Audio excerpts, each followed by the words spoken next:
Hello, Stephen White, Steve Arts 89, formerly Trekboy 89.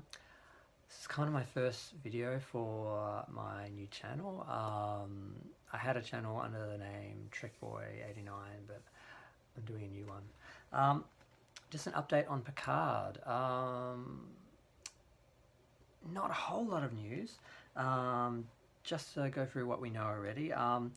Basically, the show is well, it's set to start filming this month and finish in October. It's supposed to have a December release, which is very important for later. They are already talking about doing 3 seasons. The first season is going to be 10 episodes and apparently will be more like a 10-hour movie. The casting, they've already got Santiago Cabrera, Michelle Hurd, and Melbourne model actor Evan Agora. And the other 2 actors are from Merlin and Blind Spot. I'm not familiar with them, but they look fine. I'm sure they'll do a great job. One problem Star Trek has not had has been finding good actors.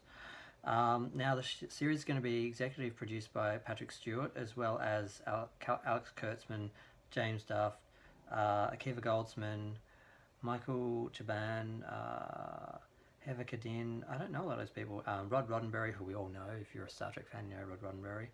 Trevor Roth, and Aaron Bayers as co-executive producer. So a lot of new people that some new people that we haven't really heard from before. And Hanel Culpepper is going to direct the first episode, and she's made a few comments on social media about the title, because we don't have a title yet. There's talk that's going to be Star Trek to Destiny, Star Trek Picard. Star Trek Reliant was put forward for a while. There's a lot of rumours. Not a lot of rumours, but there's rumours, of course. So, and some of that's interesting. Picard is going to be an archaeologist. He's basically found a group of renegades that he's got to go along on this quest with him on a ship. It's not a Starfleet ship. He's not in Starfleet. He's not an admiral. A lot of people thought he'd be an admiral overseeing like the whole of the Federation, and it'd be really interesting on that level. But no, he's like Indiana Picard and the Renegades is what I've been calling it.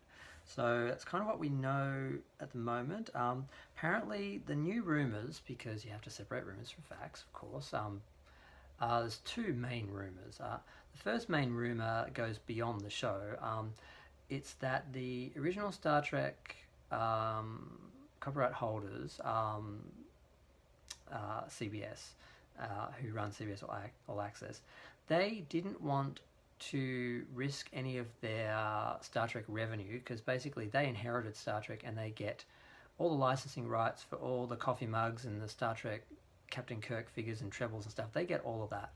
Now, they didn't want to produce any Star Trek. They had no interest in it, but Paramount wanted to produce Star Trek, so they approached them for the 2009 movie series, and they created a new contract basically where it said you can go off and make your own Star Trek, but it has to look different and be easy to differentiate from ours, so we can continue with our merchandising and you can have your own merchandising.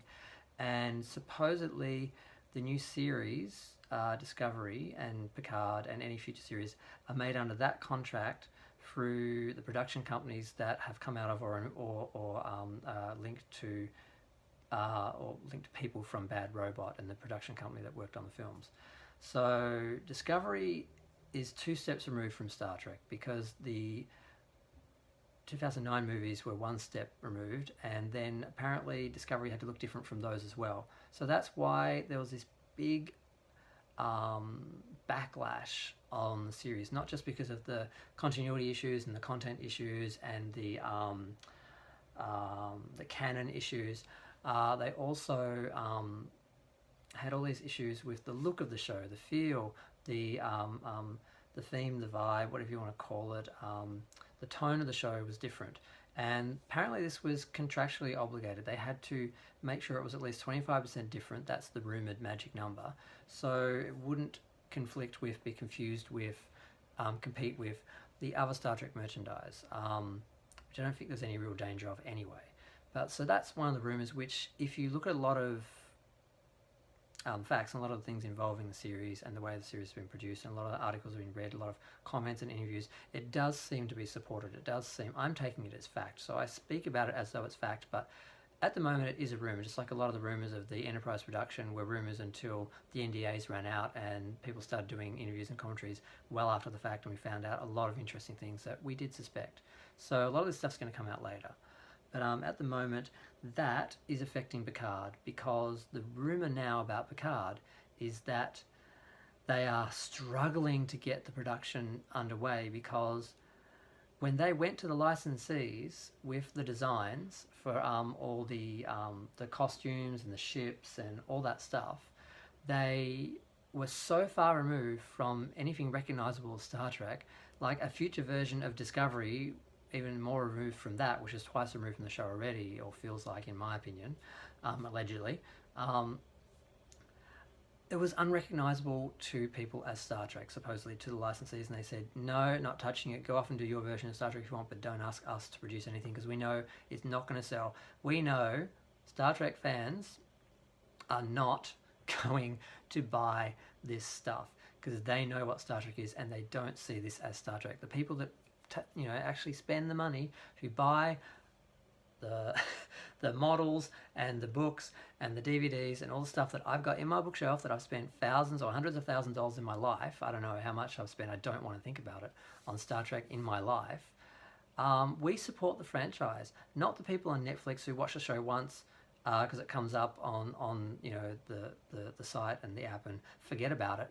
It's the people who buy the DVDs and buy the calendars and buy the toys and buy the phases and all this stuff. The merchandise keeps shows like Star Trek and franchises alive and keeps the show alive in between series, seasons, episodes, movies. And this is not what the new fans are supporting, because they've tried to attract the general audience, and on some level they have, by making Star Trek less Star Trek and more like generic science fiction show, which is what they're doing with Picard as well. But they're not getting the kind of fandom and support that the other shows have had, and they're getting the backlash from all those people like myself who really hated the first season of Star Trek Discovery. I've mellowed a bit because they have established, due to time travel, that it is a different, basically by default, it is a different universe, different reality. It's not the same canon. So it's okay that things are different and don't look right, because it's not supposed to be the Star Trek 10 years before Kirk. It's not supposed to be the Cage era Star Trek, which is what we were originally suggested, or I felt we were promised. So there's a lot of that politics. So the issue now supposedly is that they have been told back to the drawing board. So they've gone and they've basically had to redo all the costumes, all the designs, all the ships, all the sets, everything, before they can start making them, because they need to be able to monetize them and create toys and things, because if they don't have toys, they're dead. And Discovery doesn't have anything other than there's a on-demand company that makes toys for the starships. I've forgotten their name. I should have all my notes here, and I don't. They're the only ones who've been producing real stuff on Star Trek. They had some things that were listed at toy fairs that were cancelled because they didn't have enough subscriptions, enough pre-orders, I mean. So there's no phasers, there's no toys, there's no figurines. There's really just a few books, some pins, stuff like that. I myself bought a pin because I think the props are actually beautiful. The new phaser, the communicator, the tricoders, they're all beautiful. The designs themselves, the artistry of Discovery itself is not bad. Some of it is quite beautiful and well done. Unfortunately, it's just too far removed from what we recognise as Star Trek and what we want as Star Trek. And I don't see why we should accept the politics of this, because Star Trek was split, the copyrights were split because of Paramount and Viacom splitting and then competing with each other and not wanting to give up their golden goose or whatever. We're suffering, and we're getting fan film quality Star Trek that is basically Star Trek enough to try and get us to watch, but different enough so they don't basically infringe on anything, which is like a lot of the fan films that had to do after the fan ban, where they put out a bunch of guidelines which basically limited anyone who was making Star Trek fan films and Star Trek fan series, and basically had to stop. And the only ones that continued were ones where they drastically changed everything. So now it's not called Starfleet. The uniforms, they've got different badges. You know, it just looks like a Saturday Night Live skit, basically. And Star Trek is heading in that area of pastiche almost, because it's not. It's just such a pity, because if they just had the full cooperation of CBS or the full license, or CBS had just made the show for themselves, where it would benefit them to use all of their IP and spend all that 100, 130, 150, whatever $1 million they've spent on the first 2 seasons of Discovery on a proper canon-looking Star Trek, it would have been awesome. It would have been just like a weekly film. It would have been so great. It would have been better than the old Star Trek because they didn't have quite as much money, even accounting for, it was an expensive show, accounting for inflation. They still didn't have that much money to deal with and that much support because it was basically created because CBS All Access wanted to create a streaming service and they needed a show to be the cornerstone. And the biggest franchise they had was Star Trek. So when it could allegedly, supposedly, in my opinion, when it could help them, they were happy to use Star Trek. But before then, they had no interest in producing it, and they still gave it to someone else to do and actually take most of the risks because Netflix paid for it with their licensing and stuff. It's a whole nother video. But that's where we're at with Picard. Basically, they are supposedly frantically rushing to redesign everything and get approval so they can start building sets, and because apparently there's just a empty stage and a bunch of actors with contracts. And the first few scripts have been done apparently, and Alex Kurtzman was talking about that. He said he nearly cried when he heard Picard, Stewart doing his lines as Picard, and going through the table read and that. And so I'm trying to be positive because they screwed up with the first season of Discovery. Then they seem to realise, oh, we have to change, but they still don't have the ability.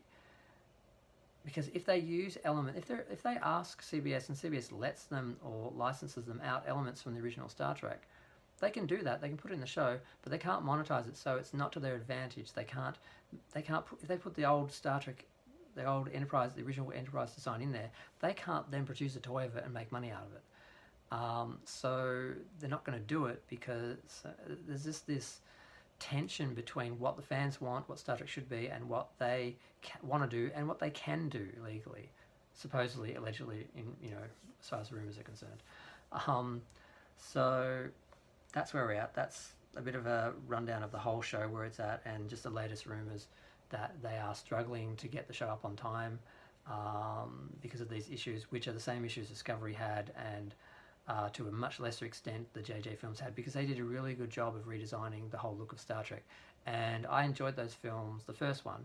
The second and third were letdowns. They didn't go out boldly. They set up a great premise, and then they didn't deliver, and they just stayed on Earth and stayed in politics and the typical villain, and no new races, no new exploring, just same old villain revenge story. So they did let that down. They tried to do a bit of that in the third film, but by then it was too late, and they're focusing too much on non-Star Trek elements to promote it to the general audience, like Kirk on a dirt bike in a motorbike outfit, like no uniforms, nothing identifiable, no Enterprise in sight, just their approach of watering down Star Trek to make it more appealing to the masses has just alienated the actual fan base and hasn't picked up the new audience, in my humble opinion, allegedly, supposedly, as far as my opinion and rumours go.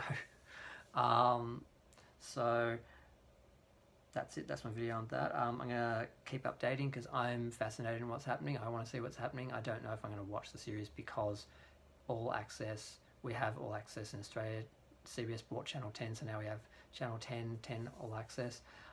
If it's on that, I'm probably not going to pay for it because I don't think it's going to be worth it, but I'll have to see it in some form. So maybe I'll do a free month preview or something or whatever, but either way, I'm going to follow it. I'm interested in it. I hope you are. If you've got any news or comments, please let me know.